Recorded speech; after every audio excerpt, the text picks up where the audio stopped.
నమస్కారం. ఆర్‌వీఆర్ టీవీకి స్వాగతం.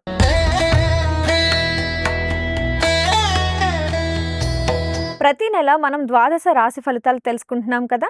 ఇందులో భాగంగా జులై మాసంలో ఏ ఏ రాశుల వారికి ఎలాంటి యోగాలు కలగనున్నాయి? వృత్తి, ఉద్యోగం, వ్యాపార, ఆర్థిక, విద్య, వివాహ, ఆరోగ్య విషయాల్లో పరిస్థితులు ఎలా ఉండబోతున్నాయి? గ్రహ దోషాల ప్రభావాన్ని తగ్గించుకునేందుకు ఎలాంటి పరిహారాలు ఆచరించాలి? ఏ దేవతలను ఆరాధించాలి? ఏ మంత్రాలను జపించాలి? ఎలాంటి దాన ధర్మాలు చేయడం శ్రేయస్కరం? ఇలాంటి విషయాలు తెలుసుకుందాం. మనతో పాటు స్టూడియోలో ప్రముఖ జ్యోతిష్య పండితులు బ్రహ్మశ్రీ డాక్టర్ సివివి సుబ్రహ్మణ్యం గారు ఉన్నారు. వారిని అడిగి మరిన్ని విషయాలు తెలుసుకునే ప్రయత్నం చేద్దాం. నమస్కారం గురువుగారు. నమస్కారం. జూలై నెలలో ఏ ఏ రాశి వారికి ఏ విధంగా ఉంటుందనే విషయాల్ని తెలియచేయండి. ముందుగా మేష రాశి వారికి జూలై నెలలో ఏ విధంగా ఉండబోతుంది? మేషరాశి దశమ స్థానానికి బుధ గురు శుక్రుల యొక్క దృష్టి ఉన్న దృష్ట్యా గౌరవం, ఆనందం, ప్రయోజనం మూడు కూడా సిద్ధిస్తాయి. వృత్తి స్థానంలో వ్యాపారమైనా సరే అంతే. కానీ వ్యాపారం విషయంలో మాత్రం కొంచెం జాగ్రత్తగా ఉండాలి. ఎందుకని అంటే వ్యయంలో శని ఉన్నాడు. ఆ వ్యయంలో శని ఉన్న మీదట ద్వితీయ స్థానంలో ఉన్న కుజుడిని ఈ శని చూడడం వల్ల కూడా కొంచెం మోసగించబడేటువంటి అవకాశాలు ఎక్కువ ఉంటాయి. అందుకని అత్యాశకు లోను కాకుండా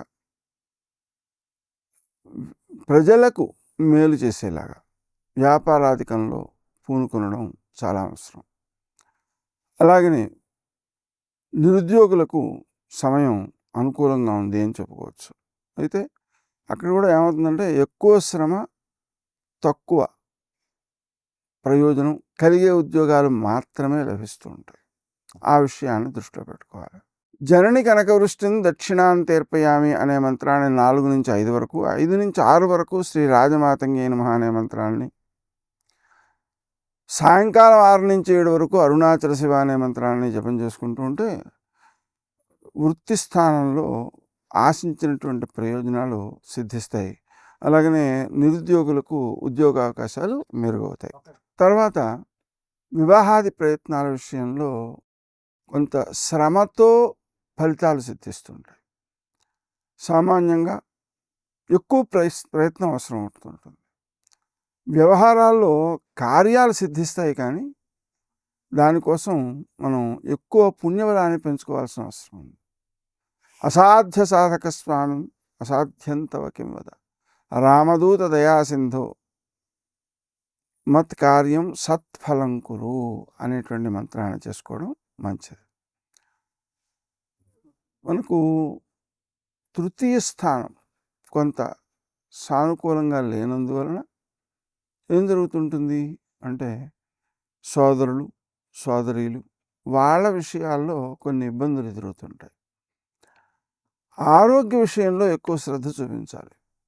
అయితే కొంతవరకు ద్వితీయంలో ఉన్న కుజుడు అష్టమాన్ని చూస్తాడు కాబట్టి ఆ అష్టమం కుజుడికి స్వక్షేత్రం కాబట్టి కొంత మెరుగయ్యే అవకాశం ఉన్నా ఏమవుతుంది, వాడు అస్వతంత్ర క్షేత్రంలో ఉన్నందువలన వాడు అస్వతంత్రుడై ఇతరుల యొక్క చేష్టల యొక్క ఫలితాలను మాత్రమే మనం పొందాల్సి ఉంటుంది తప్ప మన కోసం మనం ఆలోచించే అవకాశాలు తక్కువగా ఉంటాయి. ఆ కారణంగా వం క్రీం అచ్యుతానంత గోవింద అనే మంత్రాన్ని కనుక జపం చేసుకుంటూ ఉంటే ఆ దోషాలను మనం నివారించుకోవచ్చు. సామాన్యంగా ద్వితీయ స్థానంలో ఉండేటువంటి కుజుని యొక్క ప్రభావం చేత మనం ఏది మాట్లాడినా అది మనం ఏది మాట్లాడినా అది ఇతరులకు అపార్థం అవుతూ ఉంటుంది. ఆ విషయాన్ని దృష్టిలో పెట్టుకుని మనం వినడానికి ప్రయత్నం చేయాలి తప్ప మాట్లాడడానికి ప్రయత్నం ఎక్కువ చేయకూడదు. ఆర్థిక ప్రయోజనాలు మాత్రం బాగానే ఉంటాయి. శ్రమ ఎక్కువ ఉన్నా గుర్తింపు బాగానే ఉంటుంది. పనులు పూర్తవడం కోసం మనం తప్పనిసరిగా శ్రీరామ జయరామ జయ జయరామ అనే మంత్రాన్ని జపం చేసుకుంటూ పుణ్యబలాన్ని పెంచుకోవాల్సినటువంటి అవసరం ఉంది. కుటుంబంలో అలాగే దాంపత్య సంబంధంగా అనుకూలతలు పెరుగుతాయి. దూర ప్రయాణాలకు అవకాశం ఉంది. అయితే మనం ప్రయాణం చేసే ముందే గౌతమ గౌతమ అనే నామాన్ని జపించుకోవడం ద్వారా ప్రయాణము సత్ఫలితాన్ని ఇచ్చే అవకాశం ఉంటుంది. ఆంజనేయ స్వామిని దర్శనం చేసుకోవడం మంచిది, ప్రదక్షిణాలు చేయడం మంచిది, అప్పాలు నివేదన చేయడం మంచిది, హనుమాన్ చాలీసా పారాయణ చేసుకోవడం మంచిది. ఈ విధంగా మనం జాగ్రత్తలు తీసుకున్నట్లయితే మన లక్ష్యం వైపుగా మనం ప్రయాణం చేయగలుగుతాం. మన ప్రయోజనాలన్నీ కూడా దెబ్బతినకుండా ఉంటాయి. ముఖ్యంగా ఏదైతే అననుకూలతలు ఉన్నాయో అవి మాటల ద్వారా, అపార్థాల ద్వారా వస్తుంటాయి. కారణం ఏమిటంటే శని యొక్క దృష్టి ద్వితీయంపై ఉండడం వల్ల, అది ఏలినాటి శని స్వరూపంలో కూడా ఉన్నందువల్ల. అందుకని మనం ఏం చేయాలి అంటే హనుమాన్ చాలీసా పారాయణ చేయడం, తక్కువగా మాట్లాడే ప్రయత్నం చేయడం, ఎక్కువగా మాట్లాడకపోవడం మొదలైనటువంటి ఆచరణల వల్ల మనం అధిగమించవచ్చు. తర్వాత ఎర్రని వస్త్రాలు, కందులు, బెల్లం దానం చేయడం చాలా చాలా మంచిది. అసలు బెల్లం దానం చేస్తుంటే మనకి విరోధాలు తగ్గిపోతుంటాయి, వ్యక్తులతో అనుకూలతలు పెరుగుతుంటాయి.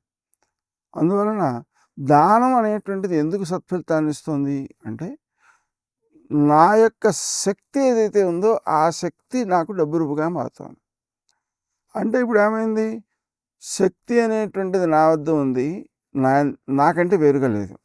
కానీ ఆ శక్తి ఏమైపోయింది, మరో చోటకి ప్రయాణం చేయడం ద్వారా నష్టాన్ని కలగజేస్తాం. అందుకని ఆ రకమైనటువంటి విధానాల కంటే మనకి ఎవరైతే ఆత్మీయులో వాళ్ళతో సంప్రదించడం కానీ, లేదా మనం ఆచరించేటువంటి పనిలో లోపాలేమీ లేనట్టుగా గుర్తింపజేయడం. దేనిలా గుర్తిస్తారు అంటే వ్యక్తీకరించడం ద్వారా గుర్తిస్తారు. అది చేయడం చాలా మంచిది. అలాగే ఈ దానం అనేటువంటిది ఏం చేస్తుంది అంటే నన్ను నేను సమర్పించుకుంటున్నాను ఎదుటి వ్యక్తికి అనే భావన వలన మనకు సత్ఫలితాన్ని ఇచ్చేదిగా ఉంటుంది, శుభప్రదంగా ఉంటుంది, సందేహమేం లేదు. గురుగారు, మరి ఈ రాశి వారికి ఆరోగ్యపరంగా ఏ విధంగా ఉండబోతుంది? సామాన్యంగా అష్టమం ఆ స్థానాన్ని కుజుడు చూస్తుండడం వల్ల, అది స్వక్షేత్రం కావడం వల్ల అపకారం ఏమి ఉండదు, పెద్ద పెద్ద అనారోగ్యాలు ఏమి ఉండవు. కానీ సామాన్యంగా ఏం కావాలి అంటే వ్యక్తికి ఆరోగ్య రక్షణ కావాలి, దానికి సమయానికి ఆహారం తీసుకోవాలి. దాంతోపాటుగా తెల్లవారికట్ల 5 నుంచి 6 వరకు ఓం క్రీం అచ్యుతానంత గోవింద ఆ మంత్రాన్ని చేసుకుంటున్నట్లయితే మనకు ఆరోగ్య రక్షణ బాగా లభిస్తుంది. ఎందుకంటే ఏలినాటి శనిలో అనారోగ్యం కంటే అనారోగ్య భావన ఎక్కువ ఇబ్బంది పెడుతుంటుంది. అంటే ఆ అనారోగ్యం ఉందేమో, ఈ అనారోగ్యం ఉందేమో. ఉదాహరణకి గ్యాస్ట్రిక్ ట్రబుల్ ఉందనుకోండి, ఏమనిపిస్తుంది, హార్ట్ ప్రాబ్లం ఏమో అనిపిస్తుంది. అలా భయాలు ఎక్కువగా ఉంటాయి. వాటిని జయించడం కోసం సాయంకాలం 6 నుంచి 7 వరకు అరుణాచల శివ అనే నామాన్ని చేసుకుంటుంటే గ్రహదోషాలన్నీ నివారించబడతాయి. గురువుగారు, మేషరాశికి సంబంధించి చాలా చక్కటి విషయాల్ని తెలియజేసినందుకు ధన్యవాదాలు. చూసారుగా గురువుగారు రాశి ఫలితాలు ఎంత చక్కగా వివరించారో. మీ రాశి ఏంటి, మీకు ఎలా ఉంటుంది అనేది తెలుసుకోవాలనుకుంటే ఆర్వీఆర్ టీవీలో జూలై మాస ఫలాలు ప్లేలిస్ట్లో చూడండి. అలాగే మన ఆర్వీఆర్ టీవీని లైక్ చేయండి, షేర్ చేయండి, సబ్స్క్రైబ్ చేసుకోండి. నమస్కారం.